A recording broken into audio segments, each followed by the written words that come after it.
And we're live. Look at that. Not even late this time. I'm technically early. 2 minutes early. And I hear one son coming down the stairs. Any minute now, I hear the second son coming down the stairs. All right, how's our picture? How we looking? What's up, Jason Bacon? Alan Marks, Tyler? How we all doing tonight? Rachel Ann says, do it, you won't. Rick Sanford, what's going on? You guys hear me all right?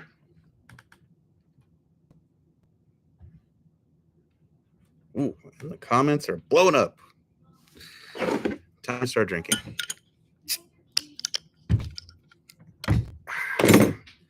Tonight, cheers to you guys. Spotted Cow. If you never have it, it's excellent. Sadly, it's hard to find because I'm pretty sure they only sell it in Wisconsin, I think. And I'm only saying that because my neighbors bootleg it occasionally. In fact, a friend of mine, David, brought back 10 cases of this for the neighbors. Not for me. I don't need 10 cases of beer, although it's damn good beer. Mm-hmm. Will Hodges, what's up? Damien, thank you. Damien says, are you going to make drag week? That is the plan. I got permission from wifey. I've kind of been doing an every other year thing with drag week. And Tony and I went last year. Did not finish. We crapped out on day 4 at night. In fact, we probably could have finished, but it would have meant the end of my Hemi. So we stopped day 4 at night. But the plan is to be there this year. Car's been running great all year long. Broke a rod, though, on the very last pass back in May of Sick at the Green. And we managed to win stick shift and gasser, but broke a rod, aluminum rod. Double G. Greetings. Thank you for that. So the car has been down for the last month and a half. Thankfully, it happened in May because I'd have been pretty bummed if it broke on day 1 of drag week. So yes, to answer your question, the plan is to be back at drag week. I'd like to test once more. I believe I get the Hemi from Harold Engine and Dyno next week. And between life and work and family vacation, I think I'll get to test once before drag week, which would be good. We should be fine with that. Like we've made so many passes on that car testing this year. Sick week, sick at the Rock, sick at the Green.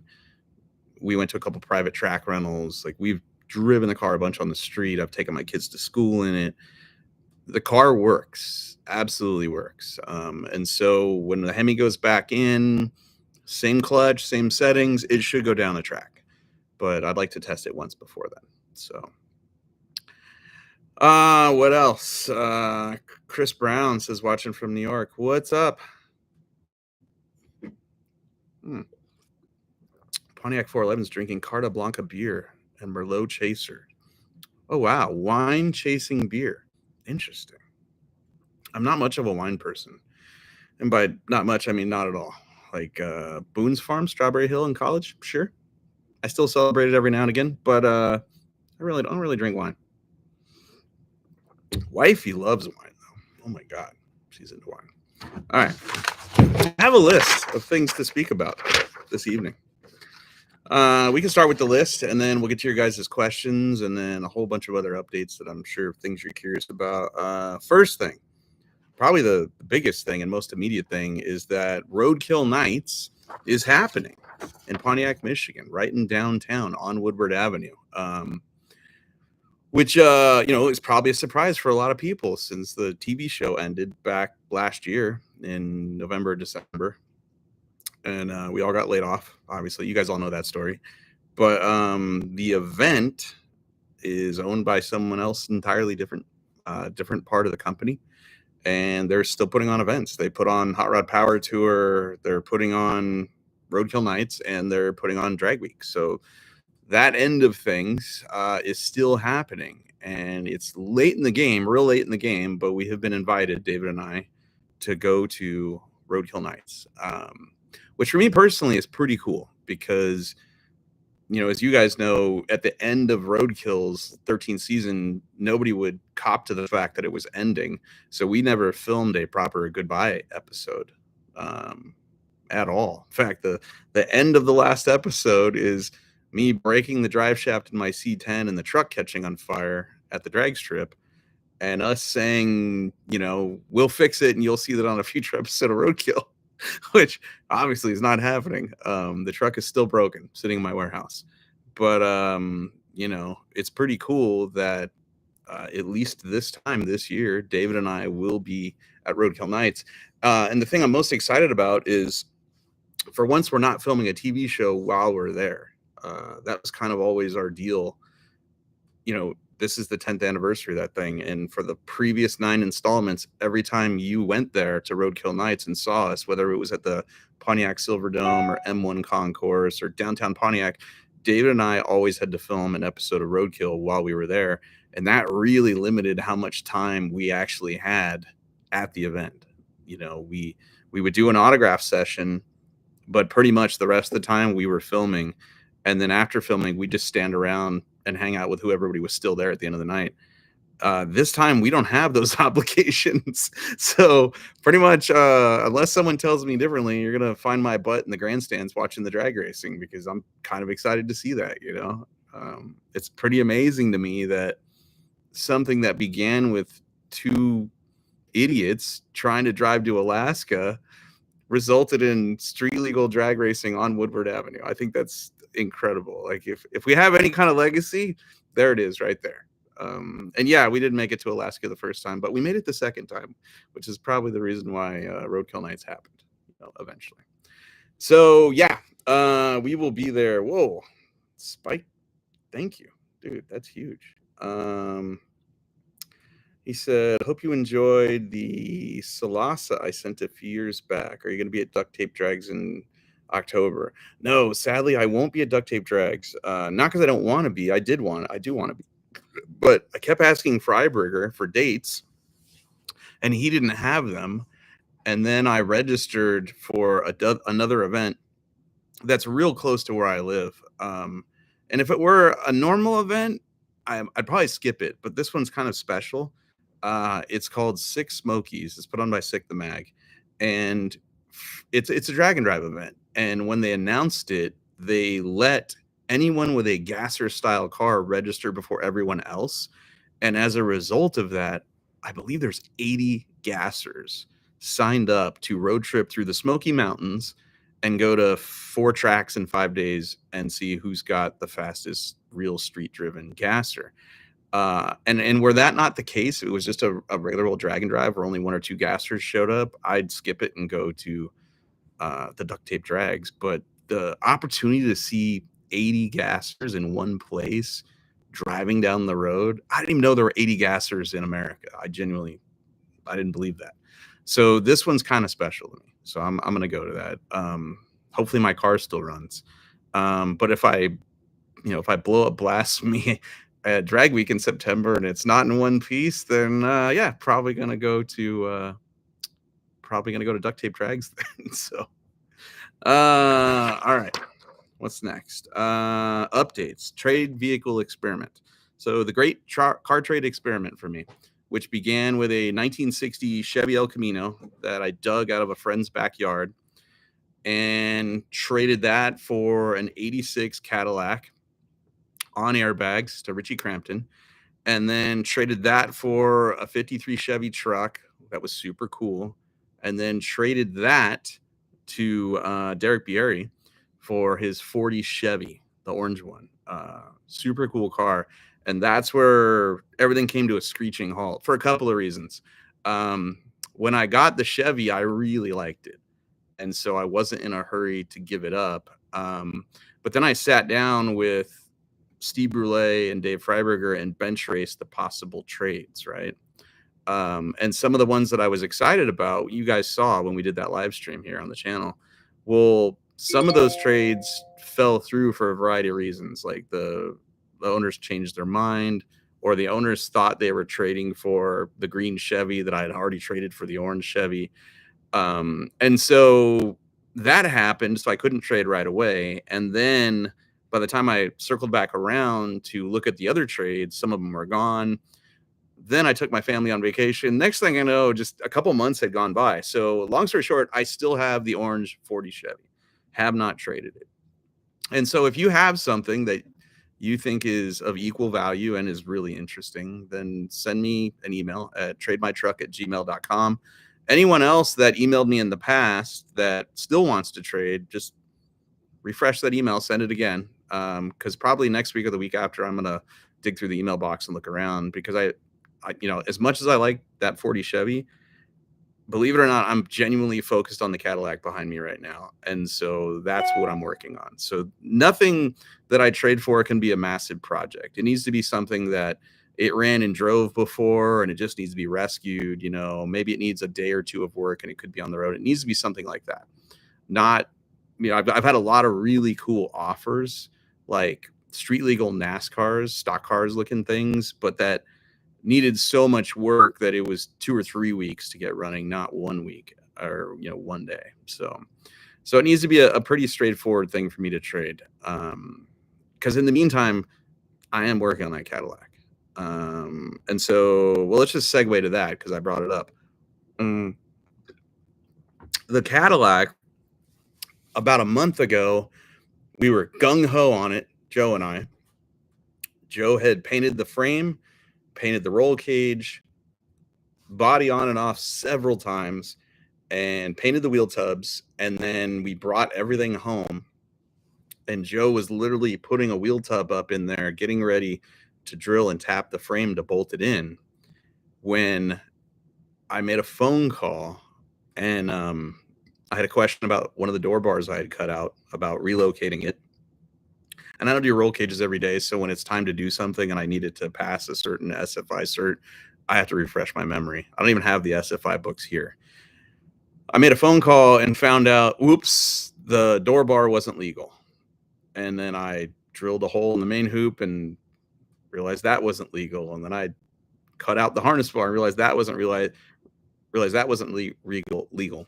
I quickly came to the conclusion that the entire roll cage on this car, which was beautiful, like it was TIG welded, it was great, it was not going to pass a chassis cert, and we would not be able to go down a drag strip. And so I was crushed for a solid 7 or 8 minutes, maybe longer. I don't know. Might have been a half hour. I was crushed. And then I made some phone calls because I was like, oh, I'm really slammed. I don't have time to build a roll cage. I called Cameron Johnson. I called my friend Ryan. I called Mike Larabelle. I called several people to see if anyone had time to put a cage in this thing after I cut the old one out. And nobody had time to do it. And I'm thankful nobody had time to do it, because finally I was just like, I don't care. This is going to be fun. I looked at the roll cage that was in it and I was like, it's a great cage, but we can move bars around and make it fit better and just make it a little more user friendly. And so Joe and I cut the whole cage out, and this Sunday's video on the channel will be us building the new roll cage. It's in there now. It's almost done. I got to do a couple more bars and then it's pretty much done. But I'll show you guys. I'll give you a little sneak peek of Sunday's video, because we took out the 1 3/4 diameter tubing that was in here, and that tubing was mild steel and the wall thickness was way too small. And Joe and I bent our own 1 5/8 diameter chromoly roll cage, whatever you want to call it. And right now, today's Wednesday, we have the A-pillar bars, we have the windshield bar, we have the dash bar, the main hoop is in there. The next couple of days, we'll do the kickers off the back, the harness bar, and then the door bars. And then right now, everything's tacked together. And we will, sorry for shaking it, we will lift the body off one more time, and then we will fully TIG weld this thing 360 degrees, paint the whole thing again, then start putting the wheel tubs and floors in the car. So there's where we're at with the Cadillac. And like I said, this Sunday's video is all about that. So stoked for you guys to see it. Like I said, I was bummed about it, and I took By the time I took my family on vacation, I took a solid 3 or 4 weeks away from the car and then came back to it just stoked again to work on it. So, Nelson is pretty much done with the motor. He's waiting on a set of rocker arms because we decided to change them at the last minute. So once the rocker arms show up, he's going to dyno the motor. So the second half of 2025, we're going to be able to make some big progress. So I'm stoked. Let's take a couple questions. James Morris, thank you. He said nicely tucked. It's pretty good. Like the old cage was great, but you could see it when you look through the window. Certain places like the A-pillar bars where they came down, they didn't really match the shape of the A-pillar. And so we spent a lot of time making those tuck in there and fit good. And so I'm happy with it. And it should be lighter. It's smaller tubing, smaller diameter, smaller wall thickness. It'll be lighter than what was in there. I mean, but who are we kidding? It's a damn Cadillac. Like when we started building this car, when it was stock, we weighed it and it was almost 4,800 pounds.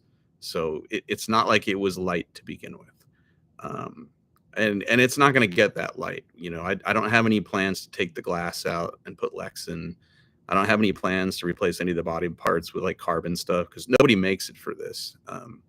And so, you know, I bet this this thing is all done, I bet it still weighs 4,800 pounds. So it'll make plenty of horsepower out of that Nelson motor to motivate it. But it'll test the driveline components because it's so heavy. Like if this thing runs in the eights, great. $899, I'm happy. And if it can do that without just twisting the input shaft out of the trans or breaking drive shafts or whatever, you know, that would be great. So Flame for Game says, what motor are you putting in there? We set this up with a big block Chevy, and it'll be twin turboed, and it'll run pump gas on the street and methanol at the racetrack. Kyle says, what's new for the fake Tona? Not a lot. That car, oddly enough, recently went to a Good Guys show, which it doesn't really belong at. I mean, it is, let's be real, it's crap. It's a lot of rust. But Auto Metal Direct makes parts for that car that are not on that car because there's not a lot left to weld to. It's so rusty. And my friend Eddie and Jason, they took that thing to the Good Guys show in Columbus, Ohio, and put it in their booth. And it did the job. People came to look at it. And then I think, you know, as soon as you get near it, you realize this thing's junk. And it's not a real Daytona. It's just fun to look at, though. So, all right. So there's your Caddy update. Let's talk about next events. So the next event I'll be going to is Roadkill Nights, Pontiac, Michigan, downtown, August 9th. Pretty sure it's August 9th. You can go to hotrod.com/Roadkill Nights and get tickets there.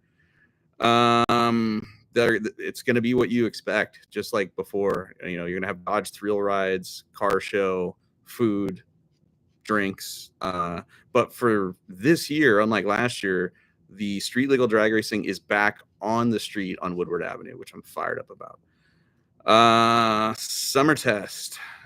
Ayo, now that you are a slipper clutch guy, when are you going to 4-link Blasphemy? I'm probably not. You know, that car, it works. The last time we took it out, it did 128 60 foot on the back tires. It did 130 60 foots real easy. And those 60 foot times mean it's going to go 860 to 850 out the back door in a quarter of a mile. And it at that point, it can't go any quicker with the safety equipment that's in it. It would need a funny car cage. And I don't know that a funny car cage looks right in my car because it's, you know, it's ostensibly what a late 60s gas class car would look like if somebody still owned it today and was racing it. That's how I look at my car. It's not period correct. There's nothing about that car that's period correct other than the body. You know, the body's original. But, you know, I try to make it, at least from the outside, look like a gasser. And the equipment that I've updated, I just look at it like, you know, if you had this car in 68 and you still owned it today, what would you do to it to make it more streetable? What would you do to it to make it more competitive? Hence the EFI, you know, and some of the things I've done to it. So, nah, we're not going to go any quicker in that car. I got bigger fish to fry with, you know, other cars. So, Corey Mo says, what car are you taking to Roadkill Nights? None. I basically am bonsaiing from my house on an airplane to the event, doing the event, and then right back home.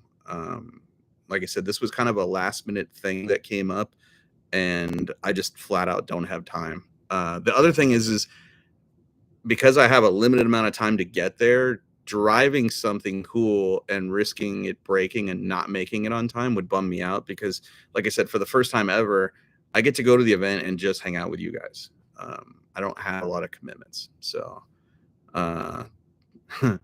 somebody said Spotted Cow, main sponsor of Roadkill Nights. That would be awesome. I don't think it's happening, but it would be great.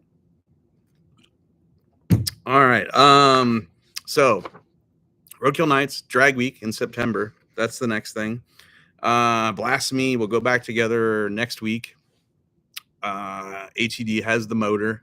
Like I said, it broke in May, and it was running killer, which they all do right before they break. Everybody says that. But there wasn't anything inherently wrong with the motor in terms of, pretty much whenever anyone says, why do you keep screwing around with the Hemi? And I tell them it's because it doesn't break the same every time. I just keep finding new things to break. And so the last couple of breaks were valve train related in 2024. We fixed that, and I haven't had any valve train problems. But what happened was, at some point during one of the refreshes, aluminum rods got put in there temporarily because we had a problem during one of the rebuilds where our Carrillo steel rod, the small end, didn't fit the piston, the wrist pin. And it was a last minute deal. We had to hurry up and locally get some aluminum rods. So those went in there, and then I just forgot they were in there. And the lifespan of aluminum rods is pretty, it's definite. This is, you start here and then you get this many passes, you take them out before they break. And I forgot they were in there. And when most people have told me, like in a 3,000 horsepower application, every 25 laps, people are changing the rods out. And what I've been told in my deal, every 75 or 80, you take the rods out and you just put new ones in. My best guess is we put probably 140 laps on those rods and over 2,000 street miles. And I just flat out forgot they were in there. And during the last event, the last pass, the car left the line and it was on one. Like, it was on a 127, 60 foot on the back tires. And all of a sudden, the motor shut off on the way up. It didn't even hit the rev limiter. And a rod just broke in half. And unfortunately, when it broke in half, it did a lot of damage. But now, motor's going back together with a set of Callies, badass steel rods, a new set of diamond forged aluminum pistons. We've refreshed the blower shop 871, the stage 5 heads, HED rebuilt them. That motor should be good to go. And the rest of the car is happy. One of the other big things that came out of that deal, like I said before, I'm glad it broke in May, as opposed to finding out and having it breaking at Drag Week, was I also found out my transmission had an issue. And I managed to twist the main shaft in a T56 Magnum transmission, which I've been told is not easy to do. But while the Hemi was out, we took the T56 back to Tick Performance, and Matt Goins and his crew looked it over and changed out a couple of sliders, changed out one gear because I had kind of worn the teeth off of where it engages on one end. But also, apparently, my main shaft, they had to cut it out of the transmission because I bent it. I don't know what I did to bend it, HED power. I don't know, but I tweaked it. So Matt Goins took his personal part out of his collection, which I believe is made out of unobtainium, and I think it comes from Australia, and put his main shaft in my gearbox, which sounds weird. But I got the T56 back yesterday. Shout out to my buddy David for picking it up. I get the Hemi back next week. Clutch looks fine, so we're just going to put that back in. And a week from now, we should have a running driving Blasphemy again. So CJ Aguilar says, what up, Finnegan? Shout out from Houston. What's up, dude? Knight 2339 says, did I bend the shaft or did Tony? I mean, how can we ever know? You know, Tony was here. He drove the car. Did that break it? I don't know. You know, you guys be the judge. All right. So after drag week, there is 6 Mokies, which we talked about. If the car's still in one piece, I'd like to go to it. After that is the SEMA show in November. Going to that. Fired up for that. Going to be in the Miller booth on Wednesday. That's another thing for me where I don't have a bunch of time, so I'm bonsaiing in on an airplane. Going to go visit the folks at Miller. We're going to debut a brand new MIG welder for them, which I'm fired up about. Hang out with you guys, get some welding lessons from you guys probably, because you're probably better than I am. And then Wednesday night, Sosa Metalworks in Vegas. They always have a party, and Hemmings sponsors this party. And this year, that party, I don't think they've announced it. I don't even know if I'm supposed to say anything. But that party, the theme this year, because they have a theme every year, is drag boats. And I've been talking to the people at Hemmings, and they asked if I'd bring Side Chick. And so I think what I'm going to do is cruise in there just long enough to go see the folks at Miller, go see the folks at Sosa Metalworks, and then go straight to the World Finals of Drag Boat Racing, because that's that same weekend. So that's my plan. Diecast Dream Customs. Thank you. Appreciate that. He said, can I get your blessing to do a 164 scale Blasphemy for our channel? Of course. Do it and sell it. I don't care. Make some money if you can. But I mean, few things in life are more flattering than having a diecast of your car or a beer named after your car. And so those things are great. So go ahead, do it. You don't have to pay me. I don't need money for that. Let's see. After SEMA, that's November, the last big event. I'll do 2 of them in December. The Paradise Dragway Toy Drive. I don't know the date of it, but I always go to that. It's for local kids who don't have toys for the holidays. Basically, that's what's going on. It's a drag race. It's a swap meet. It's a car show in Calhoun, Georgia, Paradise Dragway. And all to get new and unwrapped toys brought there and collected together for the kids. So I'm going to do that. And then the last event I plan on doing this year is the PRI show in Indy in December.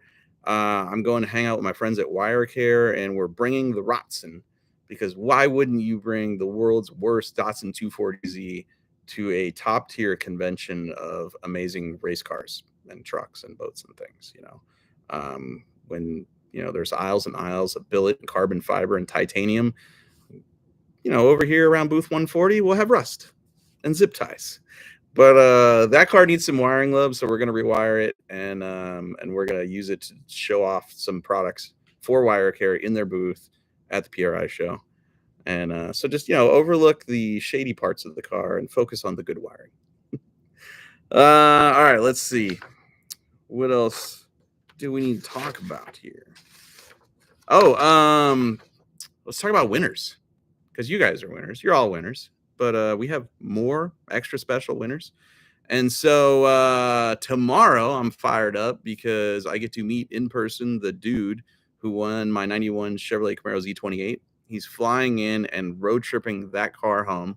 So I'm fired up to see that guy and see his smiling face when he drives out. And I have resisted the urge. I have not driven the car since we ended that contest. It's just been sitting in the warehouse, getting dusty. So tomorrow morning we're going to get up and wash it and then send it down the road. Kyle, thank you. Kyle says, when are you going to do another junkyard build? I don't know, soon. I want to do a rescue because they're just fun. I like challenges. I like to see if I can, you know, make stuff run and get home. There's a duster I'm kind of fired up to see. It's in a storage unit in South Dakota, and I've been talking to the owner, and it hasn't run in, Jesus, I don't know. I think the last time it ran was like 2016 or something like that. So making plans to go out there and try to get that running. I haven't talked to anybody about that, but I'd like to call Dulcich and Freiberger and see if either one of them want to go road trip with me and do that one, because they are the duster kings. Like, is there anyone else that's rescued more dusters than those dudes? I don't think so. I really don't. All right, more winners. Let's do this. I have the list of everybody who won a broken Blasphemy speed part in the latest contest or who won some autographed FSM merch. And so I have the list right here. This is what we're talking about.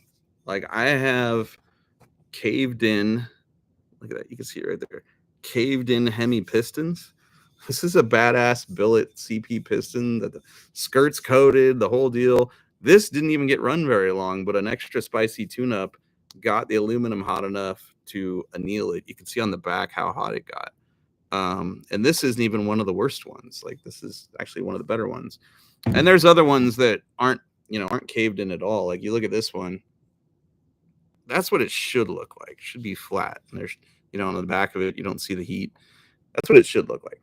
Anyway, I have pistons, rods, clutch disc, blower belt. I have 35 autographed broken speed parts for the people. And I'm going to read everybody's name and where they're from of who just won these things. So hopefully you guys are on here. Hopefully you all entered. All right, here we go. Tyson Yount of Ephrata, Washington. You are a winner. Tyler Carmody of Eagan, Maine. Wait, is that Maine or Minnesota? MN. Which one is that one? Minnesota? I don't know. You guys be the judge. Tyler Carmody. No matter who you are, if I screw up your state, I'm going to send an email to everyone probably tomorrow after this announcement. So don't worry. I'll get the right person. Jeffrey Allen of Waldwick, New Jersey. Crystal Shaw of Dover, Tennessee. Tony Dempsey, Olympia, Washington. Cosmo Buie, B-U-I, of Westminster, California. Dude, my old stomping grounds. Wow. David Weaver of Dearborn Heights, Michigan. Gary Coaster of Somonauk, Illinois. I don't think I said that right. Sean Eiler of Roseville, California. Sean Daniels of Willow Spring, North Carolina. Timothy M. Griffith Jr. of Nanty Glow, PA. That's an interesting name for a city. Nanty Glow. You got that glow. All right. Trish Rich of Vail, Arizona. Brian Kolstad of Mesa, Arizona. Brittany Pelchat of Elliott, Maine. Oh, M-E, Maine. Okay. So Brittany Pelchat of Elliott, Maine, you're a winner. And then Tyler Carmody of Eagan, Minnesota. It was Minnesota, not Maine. You're a winner. Still winning. Brian Nordvon of Peoria, Arizona. Hold on a second. We got someone chiming in with a question. And $9.99. Thank you. Are you going to continue with the paperclip to house trade up project? Yes, I am. About, 5 or 10 minutes ago, I addressed that. Am going to do it, just haven't done it recently, but I am. All right, where were we? Jeffrey Minucci of Watauga, Texas. Chris Geider of Las Vegas, Nevada. Michael Robertsons of Broken Arrow, Oklahoma. Larry Mason of Cheyenne, Wyoming. Kent Powers of Proctorville, Ohio. Mitchell Cardona of Derry, New Hampshire. Mark Matthey of Beloit, Wisconsin. Donald Spiker of Mint Hill, North Carolina. Brian Yates of Midland, Texas. I've been broke down in Midland, Odessa. Maurice Ride Jr. of Scottsburg, Indiana. Jesse Carpenter of Livingston, Tennessee. James Brush of Riverdale, Michigan. Kevin Lyman of Springville, PA. Tim Connolly of Brick, New Jersey. Bobby McMaster of Oak Forest, Illinois. Dave Ansbury of Anchorage, Alaska. Gary McMail of Cottonwood, Arizona. Ethan Mitchell of Sheffield, Pennsylvania. Michael Bishop of Bethany, Oklahoma. All 35 of you have broken Blasphemy parts coming your way, signed by yours truly. Thank you. Appreciate it. All right, second prize winners. Autographed FSM hats like this one. Here we go. Trent Sharon of Hudson, Florida. Trevor Bennett of La Habra Heights, California. James Thomas of Colfax, Indiana, Mark Castleman of Whitman, Arizona, Paul Wilbur of Des Moines, Iowa, Sean Kiernan of Waukesha, Wisconsin, which is probably where you can get this stuff. Mm-hmm. Oh, God, that's good. Robert Trescott of Gentry, Arkansas, Brandon Biggs of Keyser, West Virginia, Scott Schick of Linwood, Washington, Joshua Yarbrough of Azle, Texas, Steve Kessler of Bardstown, Kentucky, Levi Dieter of Las Vegas, Nevada, Brian Johnson of Menlo Park, California, Wes Fashnat of Reynolds, Pennsylvania, Lance Knight of Monongahela, Pennsylvania. You guys got autographed hats coming your way. 50 people won stuff in that latest sweepstake, which was so fun for me. Oh my God. And pretty much I know what happened to all those parts. So when I mail them to you, if there's a cool story, I'll write you a letter and I'll send it to you guys so that you have the story that goes along with, why the hell they're broken or just not in service. So thank you all for entering. I appreciate it. This Friday, I'm going to look at a truck. And I'm gonna try not to fall in love with it, because if I do, we'll give that truck away here real soon. That will be the next thing. Is we did the broken parts. Now let's give you guys something cool. Maybe a bitchin' old daily driver. Anyway, let's talk your questions. Let's go to the people. Let's see. Rob Otten says, I thought I saw someone selling a car from that spot in White, Georgia on the marketplace. Perhaps the dude has changed his mind about selling stuff finally. Are you talking about Old Car City? I mean, most of the cars there are pretty trash, but there's some really cool ones. And if he's finally cutting loose with them, that's pretty awesome. So, Lil Richie says, from the Rotson Road Trip video, can swap meet ass turbo become a shirt? Maybe we just put swap meet on the front and ass turbo on the back. Yeah, I'd be into that. Why not? Jeremy Condon says, you failed the Wisconsin city name challenge. He says, Waukesha is what it should have been. I probably screwed that up. Jason Bacon says, you going to mini nats next year? Yes, that is my plan. My two kids, I have boys. My oldest loves mini trucks. I think my youngest is starting to get into them. All I have to do is take them to mini nats, and then I think pretty much I'll have them sold into driving a small, underpowered, virtually useless truck, which makes my heart happy. So, let's see. Any news from the car wash owner who was harassing those storm chasers? Dude, I don't know. We all lit him up in the comments. Wow. So what this guy's what TC George is referring to is Tony and I took a road trip recently. He bought this crazy dumpster on wheels, doomsday RV looking thing. And as soon as we bought it, one of the first things we did, and it's the first thing I do with any used crap car purchases, head straight to a coin-op car wash. And our plan was to wash the outside, vacuum out the inside, throw away whatever trash, right? So we rolled into this car wash in Monroe, Georgia. And as soon as we pulled in, there was a dumpster. I was like, oh, sick. There's a dumpster. We'll just back right up to it, and we're going to sweep everything out of the inside right into the dumpster. And so we're doing that. And while we're doing that, someone who's not on camera says, hey, you can't put your trash in the dumpster. You need to use these trash cans over here. Those are for car things. And I was like, okay. I was like, we're going to wash this thing and we're going to vacuum it out. We're not just driving around throwing away our garbage, And so we pulled up to the vacuums, and there's trash cans there, and we're putting our trash away and we're vacuuming it out. The next thing you know, this cop rolls up. And the cop was fine. He wasn't a jerk or anything. He was just like, hey, the owner called, and, I can either ticket you or you can, pull everything out that you threw away. And I was like, all right, I didn't know we were doing anything wrong, but okay. So we go over to the dumpster, and homeboy's already locked it up. We couldn't even get back into it.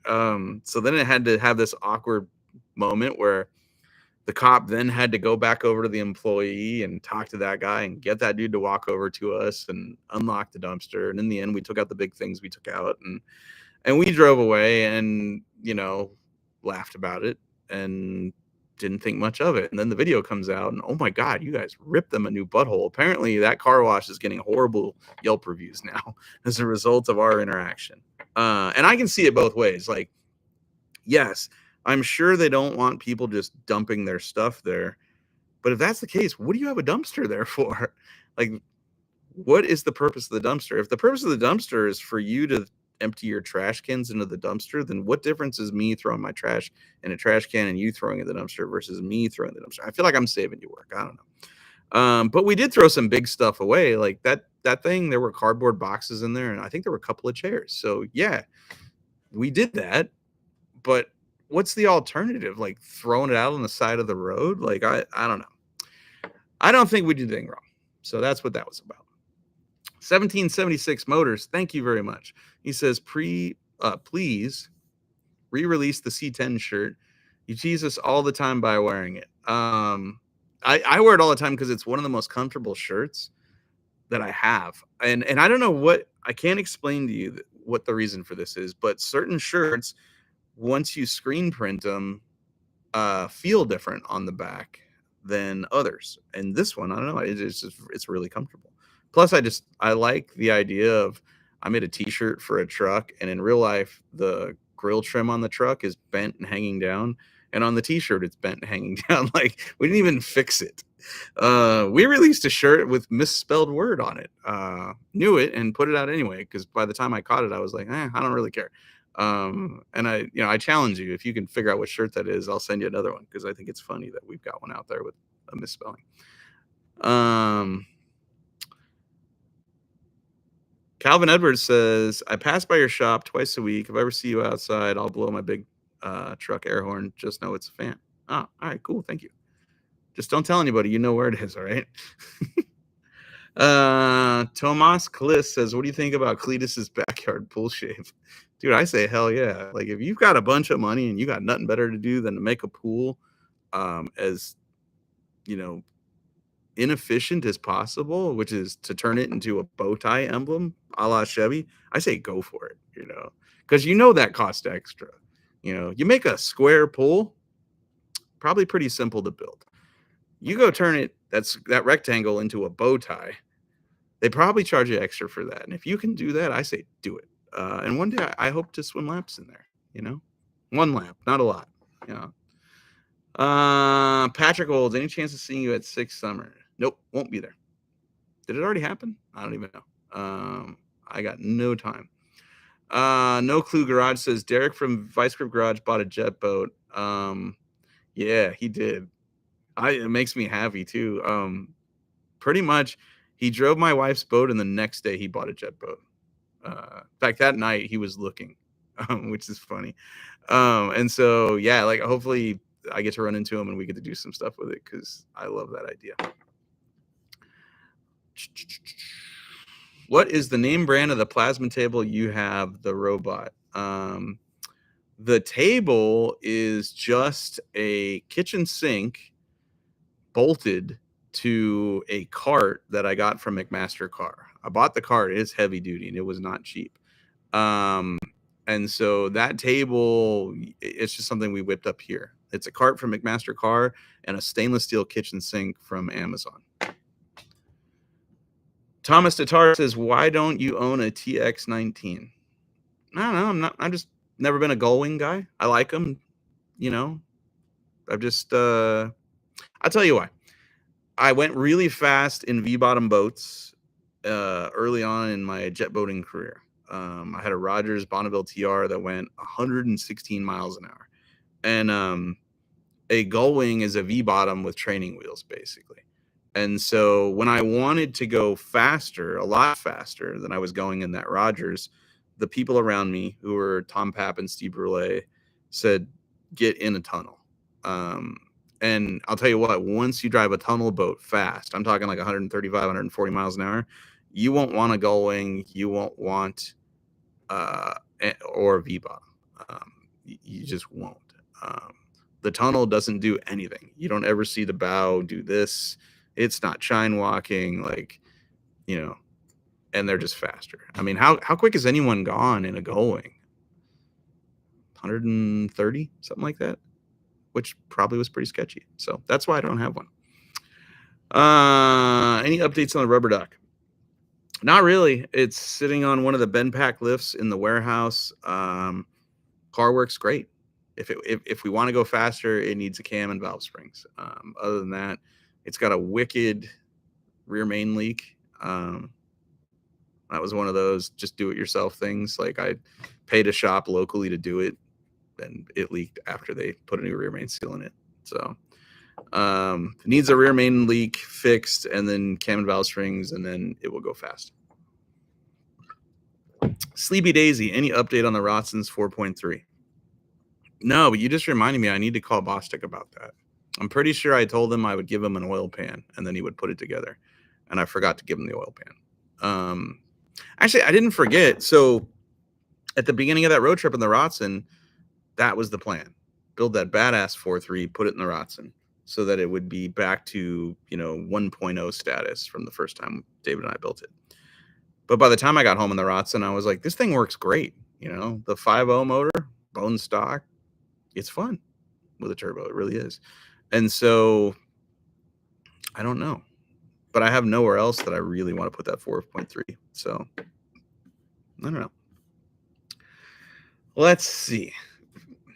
GPM 1978 says, I have a badass mini truck. I'm putting a 350 in it. Cool. Stoked for you.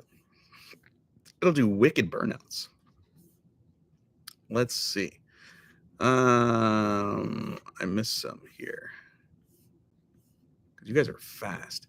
AZ Natalie, another shirt request. The Rotson shirt you were wearing in the 2-part series, can we get another rerun of that, please?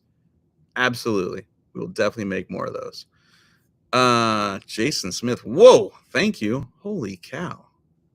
Dude, you rule. When is the next time you're close to Virginia? Probably this winter.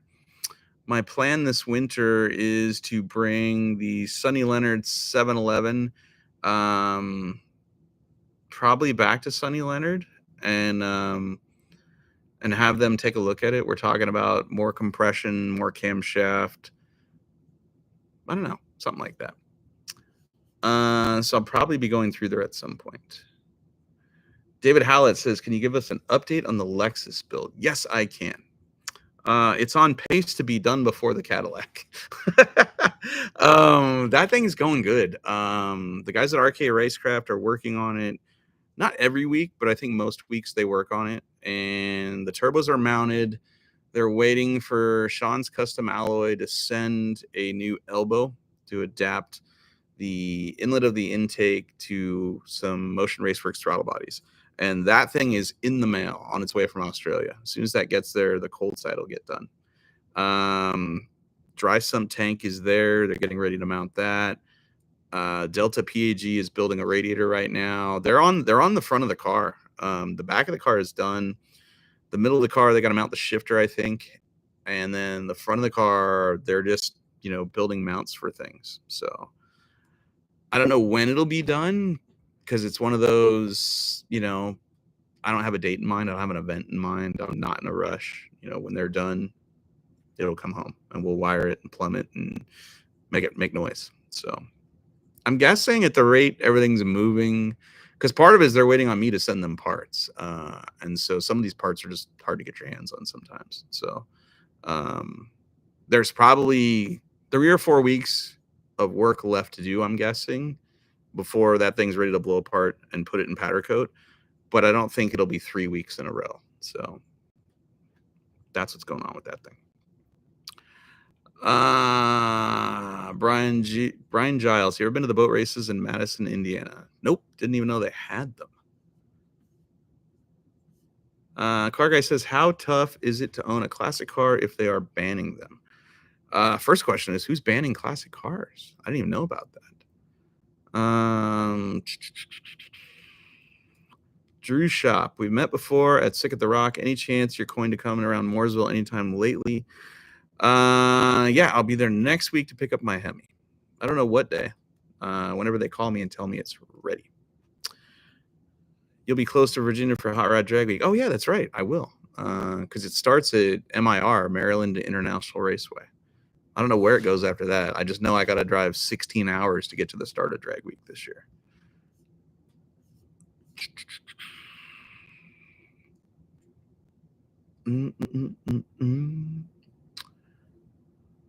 Tato K says your merchandise is too expensive. So are Hemis, bro. I don't know if you know how many I broke, but it's more than one. And I'm sorry about that. I actually didn't think it was that expensive. But I'll look into it. VetCart or NASCAR low plans and or updates. Yes, VetCart, the EFI died, or rather the fuel pump for the EFI died. And I think I'm just going to put a carburetor on it because I can fix that with a hammer. Yeah, the high pressure pump for the EFI died. Meanwhile, the low pressure Holley pump that's feeding the high pressure pump is working just fine. So the quickest solution is to just take the throttle body off and put a carburetor on it, and then throw away the high pressure pump and just run that Holley low pressure pump right into it. I think it's a Holley blue or red that's in there right now.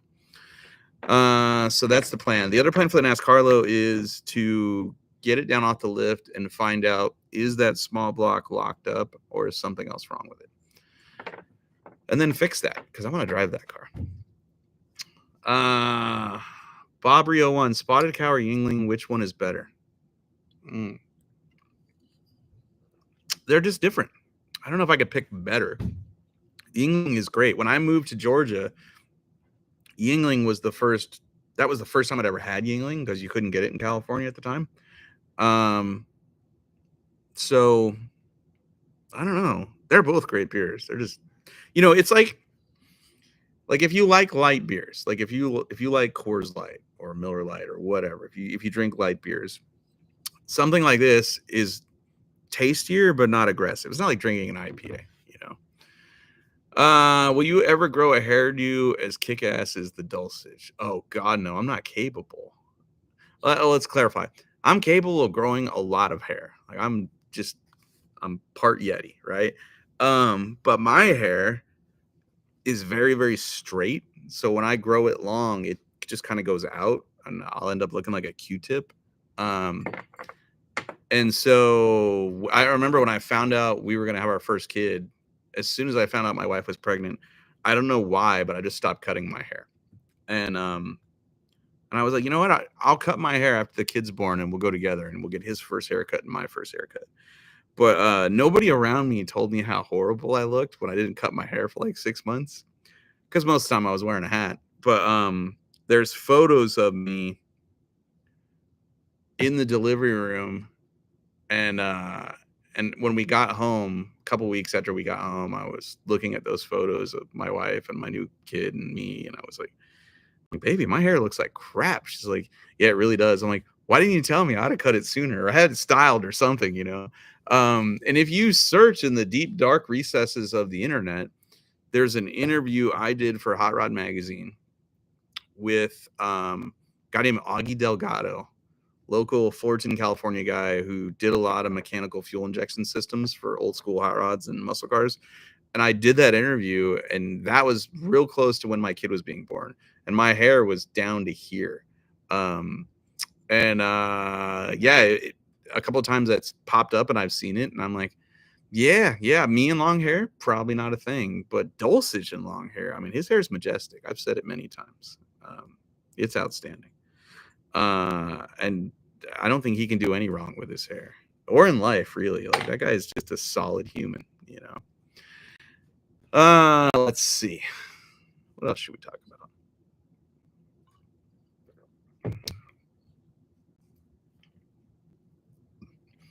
Jason Hablitzel, opinions on a 2 forward, 2 back, bag on bar setup for simple rear suspension.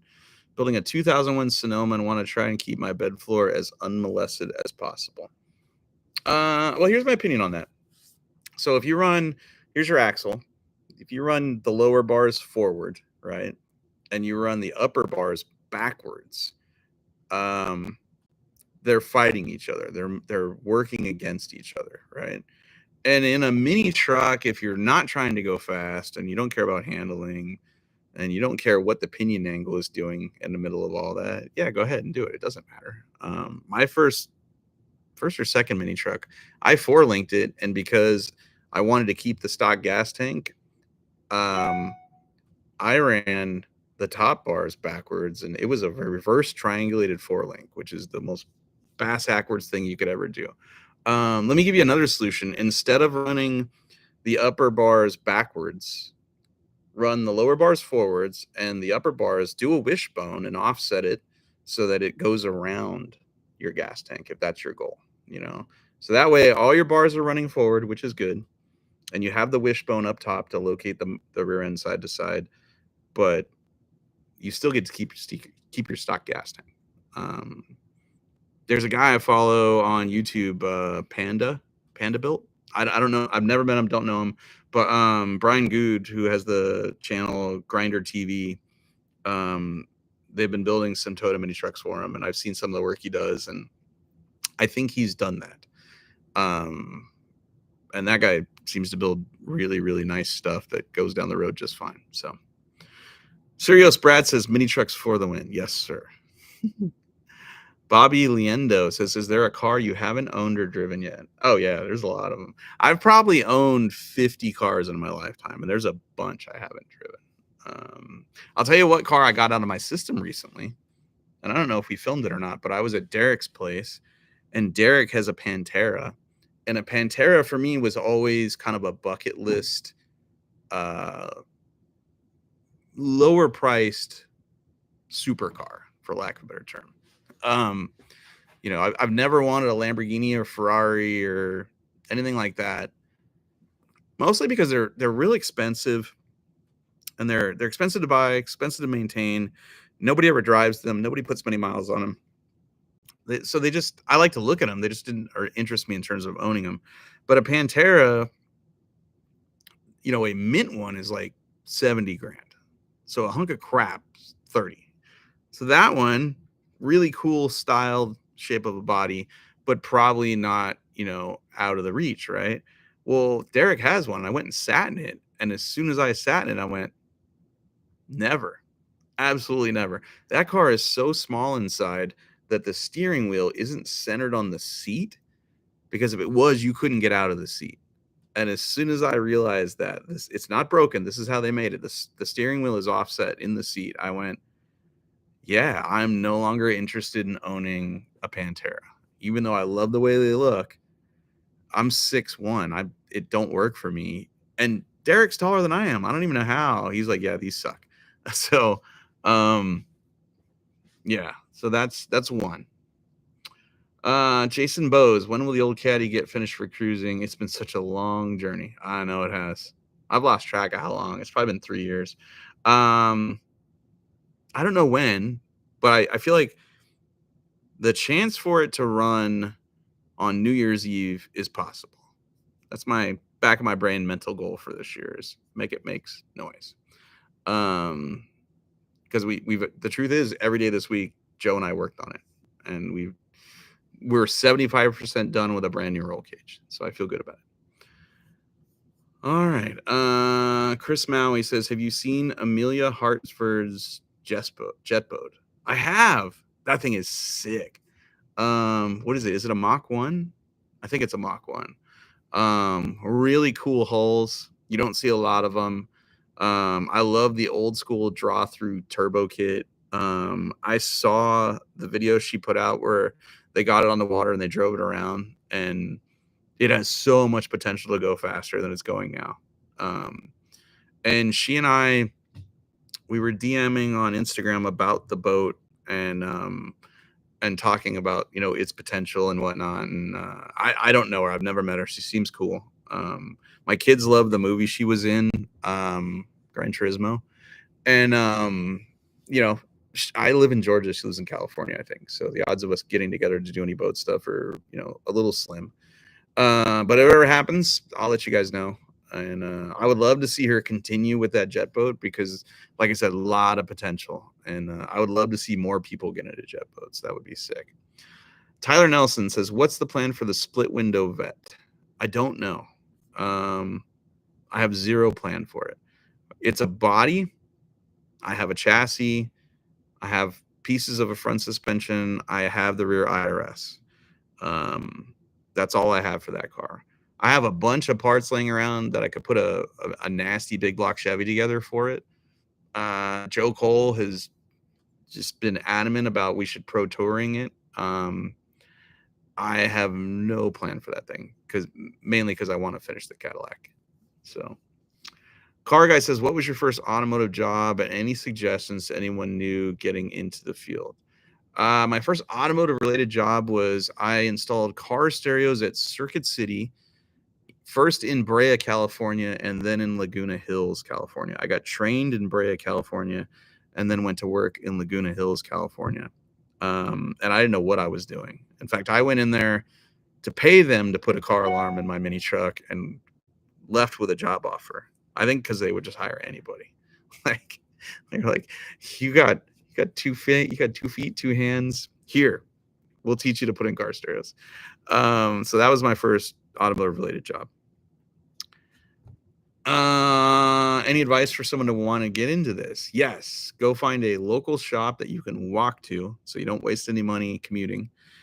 Offer to sweep the floors, work for free, and learn. Just close your mouth, open your ears, learn anything you can. RNS Solar Cleaning, you should drop some Colorado River jet boat pass videos. Yes, I should. I gotta be honest, the jet boating stuff, like very few people care. Like last weekend's video pretty much bombed. And it was a video not even about jet boating. It was like, I'm tuning my engine. Look at this cool thing I installed. And look at what I learned while tuning my engine. And that thing, compared to going into somebody's backyard and dragging an El Camino out of it, like 25% of the number of views. So just know when I do that stuff, it's because it interests me and I love doing it. I know I'm going to not make any money if I make that video. Which you have to do that. Like you can't just, I won't ever turn this channel into roadkill, where every video is a road trip and a vehicle rescue. Mainly because I don't think you can ever do it as well as Roadkill did it, but also like I want to do other things and learn new things. And the truth is, if you show up to someone's place with an old car that has 4-wheel drum brakes, you just need a certain amount of parts, a bag full of tools, and a good attitude, and you'll get out of there. How far you get depends on whether the motor decides to lock up, but you'll get out of there. And so if you just did that every single time, I feel like you could get burned out. I didn't get burned out while doing Roadkill because it was once a month. But if you did that every week for your videos, like I give Derek a lot of credit because the number of vehicle rescues he's done. And I've asked him about this. I'm like, does it feel like a job yet? Because it's repetitive, and it's not yet for him, thank God. So we all get to enjoy what he's still doing. But I don't think I have that in me. So I need a mix of working in the garage and learning new things, like how to make a car run on methanol, how to make a plasma table work. Like, I want a scanner, I want a 3D printer. Like I want to learn new things. I need that. But at the same time, I need people like Tony Angelo to go, hey, I bought this RV and it might kill us. Do you want to go? Yes, I want to go every time. So, because I don't know, you guys saw it. We laughed our butts off. It was so fun, All right, what else? Ooh, it's after 7. All right, I'm gonna do a few more and then I gotta go because I gotta pick my kids up from camp. The big man says Gas Monkey did a build every month and they still going. Yeah, I don't know if you noticed or not, but there was a large crew with a paint booth and fab area, and I'm literally in my home garage. You want to know why the Cadillac takes so long? Because it's just me and Joe right now. And before that, it was just me and Newbern. And I have to mix it up. I can't work on this every episode, every video, and not leave and go drive Blasphemy or drive a jet boat or whatever. Like I'll go insane. So Let's see. Any plans to do any of Cletus's Crown Vic races by Matt Slids? No plans. I've done them before. They're really fun. He and I, we just haven't talked specifically about that. We talked about other things. We haven't talked about that. What happened to Newburn's eye in the race week episode? He was at a driving range with his daughter. She was learning to golf, and he was in the wrong place at the wrong time when she cocked back and clocked him in the head with a golf club and knocked him out cold. And then he showed up to that shoot, probably still concussed and with a black eye. But by the end of that deal, which was only like 5 days, you could hardly even tell. It looked much better. So he heals fast. Let's see. Austin Dickinson's, dude, I'm so glad you make the videos you do. It gives me motivation to fix my 64 international. Internationals are sick, dude. Keep going on it. Fired up for you. What type of Madsen sunglasses you'd be wearing now? I don't know. I think I own the El Caminos. I have like 3 pair that I rotate. And I buy them because I have a giant head, and they're Madsen makes sunglasses for guys with giant heads. Like this hat it's a size 8 hat. Like I have just huge melon. Tyler, thank you. Hello to Joe Cole, 12-Volt Dave, and Mike the Worm Cotton, dude. Thank you. Appreciate it. Double G21, I'd love to see a reunion with Cotton and Newbern. Well, I'll see them both at Roadkill Nights, actually. Which is, I don't know, like a week and a half. To be honest, though, you'll see some social media stuff. I'm going there and not filming. That's my intention, is to just go there and hang out with people and have a good time. I have no expectation of filming because we've filmed every time I've ever been there. And you end up walking past so many people who you would love to hang out with, and you don't get to because you're working, or filming. And so my plan is to go there and just hang out with as many people as I can, as opposed to, just taking off on a golf cart and rushing everywhere. So did the police or anything show up after the guy flipped into the murder home? They did. So what happened? This is the real story of that. Is we were sitting at an intersection, and behind us was the video crew in their truck, and behind them was another car. And this dude came down this hill and tried to pass 3 cars on the right and didn't see the ditch in the right. And so he ran into the ditch, and it rolled over to the left and just went between the murder home and our rental, and just barely touched the murder home. Didn't hit the rental at all. Nobody got hurt. We got the guy out, and the first thing he said was, "Hey, can you help me push it back on all 4 wheels?" And I'm like, "Dude, it's in a ditch. We can't flip this thing over." At that point, I think Joe had called 911, assuming the worst. Bunch of neighbors came out. Lots of people called the cops, called 911 or whatever, and so the cops came, and because a car flipped over, but nobody got hurt. And so everybody left. We left. And that guy, I don't know. Hope he's okay. Hope he didn't get a deuce. Might have needed to. I don't know. Sabri Belong. Finnegan, are you more of an Apple or PC person? Seems like you've got both. Both, actually. It's interesting. My dad got me into cars and boats. My mom got me into technology. She always had a computer. Like, I mean, always. Like, I saved up my allowance and bought my first computer in, 83 or 85, somewhere around there. I bought a Commodore 64 with my money. And so it was PC growing up, and then when I started doing video stuff, I'm actually working on a MacBook right now. I bought a MacBook to edit videos, and it frustrated the hell out of me because the interface is so different. But then after a couple years of using the MacBook, whenever I have to use a Windows-based laptop, that frustrates the hell out of me. The only time I use a Windows-based laptop anymore is for tuning cars, because it's possible to do it with a MacBook and mirroring the software, but it's kind of clunky. So I have a separate laptop just for tuning cars that's Windows based, and then I have a MacBook for editing and everyday life.